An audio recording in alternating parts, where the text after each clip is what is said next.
When Star Wars debuted in 1977, no one could have predicted it would become the most popular and influential film franchise in history.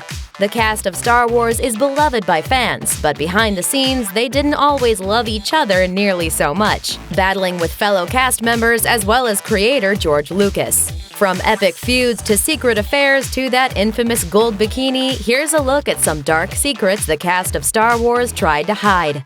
C-3PO and R2-D2 hated each other.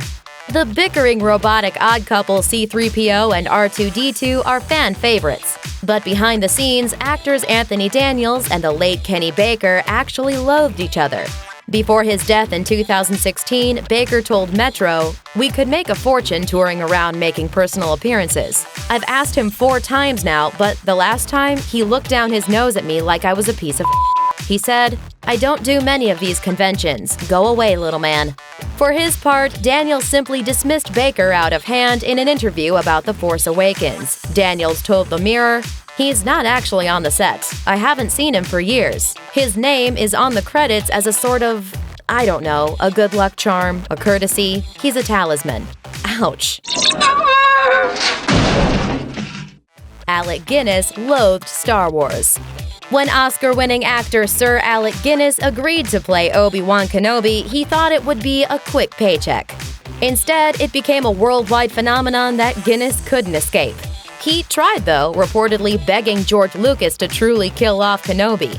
He also would return Star Wars fan mail unopened and wasn't shy about telling fans what he thought. According to Entertainment Weekly, Guinness was approached by a young boy who begged for his autograph, claiming to have seen Star Wars countless times. Sir Alec agreed on one condition, that the boy never ever watch the film again. The kid burst into tears. Harrison Ford tried to destroy the Millennium Falcon. Star Wars turned Harrison Ford from a struggling part-time carpenter into one of the biggest movie stars in the world. But he famously thought the character of Han Solo was poorly written, screaming at Lucas, "George, you can type this, but you sure as hell can't say it." According to co-star Mark Hamill, Ford was so upset about the writing that he tried to use his carpentry skills to destroy the Millennium Falcon. Hamill told Empire, "You heard about Harrison taking a saw to the Millennium Falcon because he got so mad? People were coming up to me going, 'You gotta stop Harrison, he's sawing up the Falcon.' It was made of wood and he just took a saw to it." Ford and Fisher had an affair.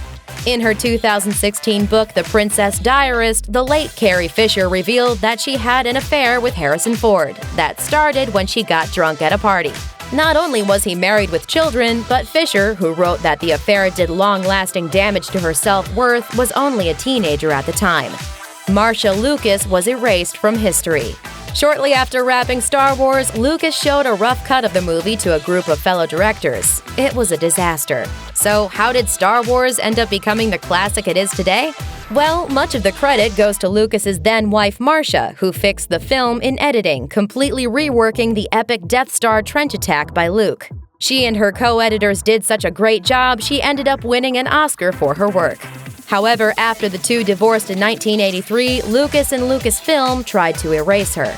She's barely mentioned at all in official histories and documentaries, despite the major contribution she made to the franchise. In the book Easy Riders, Raging Bulls, she told Peter Biskind that Lucas, quote, "never felt I had any talent. He never felt I was very smart, and he never gave me much credit. When we were finishing Jedi, George told me he thought I was a pretty good editor. In the 16 years of our being together, I think that was the only time he complimented me." But her importance to the series might be best illustrated by what happened to the franchise after she left. Mark Hamill told Film Freak Central that her absence is why the prequel trilogy sucked so much. You can see a huge difference in the films that George does now and the films that he did when he was married. She was really the warmth and the heart of those films. Fisher's cocaine habit. In 2012, eagle-eyed internet users noticed that one of Fisher's fingernails was noticeably longer than the others in a scene from Return of the Jedi, and a screen cap immediately made the rounds claiming it was Fisher's coke nail. Fisher responded with her usual humor, tweeting, "I never used my fingernail for drugs. I used dollars or tiny spoons like any other respectable former drug addict." And when the Daily Beast asked her if she had a difficult time because of her battle with addiction while filming The Empire Strikes Back, Fisher laughed it off. Actually, no, I didn't go through a difficult time. I said I did blow a couple of times. That's not a difficult time. Oh god, that will be fun for Disney. That bikini. The gold bikini Fisher wore during her scenes as Jabba the Hutt's prisoner in Return of the Jedi has become controversial enough that Disney reportedly no longer produces any toys featuring the look, and it caused a lot of problems for Fisher. Besides being physically uncomfortable, Fisher told the Daily Beast that being forced to lose weight to fit into the bikini contributed to serious body dysmorphia issues. Still, she maintained a sense of humor while describing the costume's particular challenges. I always thought that if Boba Fett were of a mind, he could see all the way to Florida. Fisher was probably used to the weirdness by that point, considering that, according to her book Wishful Drinking, Lucas had a lengthy explanation during the filming of A New Hope as to why Leia wasn't allowed to wear a bra. What happens is you go to space and you become weightless. So far so good, right? But then your body expands, but your bra doesn't, so you get strangled by your own bra. Now, I think that this would make for a fantastic obit, so I tell my younger friends that no matter how I go, I want it reported that I drowned in moonlight, strangled by my own bra. Carrie Fisher, pretty much cooler than anyone else in Star Wars ever. Thanks for watching. Click the Nikki Swift icon to subscribe to our YouTube channel. Plus, check out all this cool stuff we know you'll love, too.